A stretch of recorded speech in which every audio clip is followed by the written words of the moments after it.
We all think we know why we buy things, right? If the price is good, we buy. Simple. But what if I told you the price tag is only half the story? In this explainer, we're going to pull back the curtain on the hidden forces that are really driving our decisions. I mean, think about it. Ever notice how a coffee shop is suddenly packed day after day, even though the prices are exactly the same? Or how last year's must-have gadget is now just sitting on the shelf? It's the same price. So what gives? Well, that's the puzzle we're solving today. All right, so let's start with the fun part, when everybody suddenly wants more of something. This is what the experts call an increase in demand. Now pay close attention to this part here, even though its price has not changed. This is so important. We're not talking about a 50% off sale or some special discount. This is a real, fundamental shift in how much we all want something. To make this super clear, let's talk about something we all know, a simple cup of tea. It's a daily ritual for millions, and believe it or not, it tells a pretty fascinating story about demand. So, let's imagine a local tea stall. They sell their tea for 10 rupees a cup. For months, they've been chugging along, selling about 100 cups a day. But then, almost overnight, they're selling 150 cups a day. The price is still 10 rupees, no special offer. So, what on earth happened? And that's the million-dollar question, isn't it? If the price tag is the same, something else must be going on.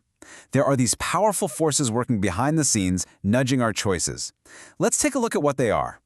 And here are our culprits. Maybe people just got a raise, so they have a little more cash to spend. Or hey, maybe the town's population is booming. More people means more tea drinkers. Simple as that. It could also just be that tea is suddenly trendy because some health influencer talked about it. Oh, and here's a big one. What if the price of coffee, tea's biggest rival, suddenly shot through the roof? You can bet more people would switch to tea. And finally, if there's a rumor that tea prices are going to go up soon, people will rush to stock up now. All of these things can make demand soar, even when the price stays put. So we've seen what happens when something gets super popular. But as we all know, what goes up can also come down. Now let's look at the flip side. What happens when demand just disappears? And just like before, the key thing to remember is that the price is stable. It's not that the product got more expensive. People just stopped wanting as much of it. Same product, same price, but that desire, that buzz has faded. For this one, a tech example is perfect. You know, the world of mobile phones is an amazing place to watch demand fall. Sometimes very, very fast. So picture a popular phone. Let's say it costs 10,000 rupees. Last year, the store was selling 500 of them every single month. They were flying off the shelves. But now, at the exact same price, they're only selling 300. The magic is gone. But why? Well, as you might have guessed, the reasons are pretty much the mirror image of our tea example. Maybe there's an economic downturn and people's incomes drop. That shiny new phone isn't a priority anymore. Or maybe a newer, cooler phone just came out, and this one suddenly looks old. What if a rival brand slashes its prices? That's going to pull customers away.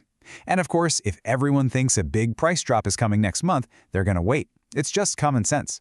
For a company, these are huge red flags. It tells them they have to do something, and just hoping for the best isn't an option. All right, so we've seen demand rise and we've seen it fall. Now let's put it all together and look at the big picture. This is the constant push and pull that shapes the whole world of stuff we buy. Looking at a side-by-side like this makes it crystal clear, doesn't it? It's like a constant tug of war. Income goes up, demand goes up. A product it's trendy, demand goes up. But on the other side, if incomes fall or it loses its cool factor, demand goes right down. These opposing forces are always in a dance, deciding the fate of pretty much everything on the market. So you might be thinking, okay, that's interesting, but why does it matter to me? Well, this isn't just some dusty old textbook theory. This is about you. This is about understanding the world you live in as a consumer every single day. Here's the bottom line. Every time you choose to buy something, you are responding to this whole web of factors. Think about it. Why did you pick that coffee brand? Was it just the price? Or was it because another brand got more expensive? Or maybe because you saw a bunch of your friends drinking it? It's rarely just about the price tag.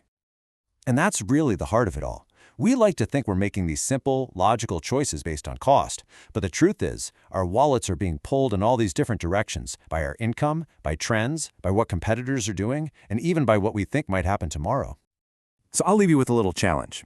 The next time you see some new sneaker become the it item, or a new restaurant has a line wrapped around the block, just pause for a second. Ask yourself, what's really going on here? Is it just a random fad, or are you watching the powerful, invisible laws of demand play out right in front of your eyes?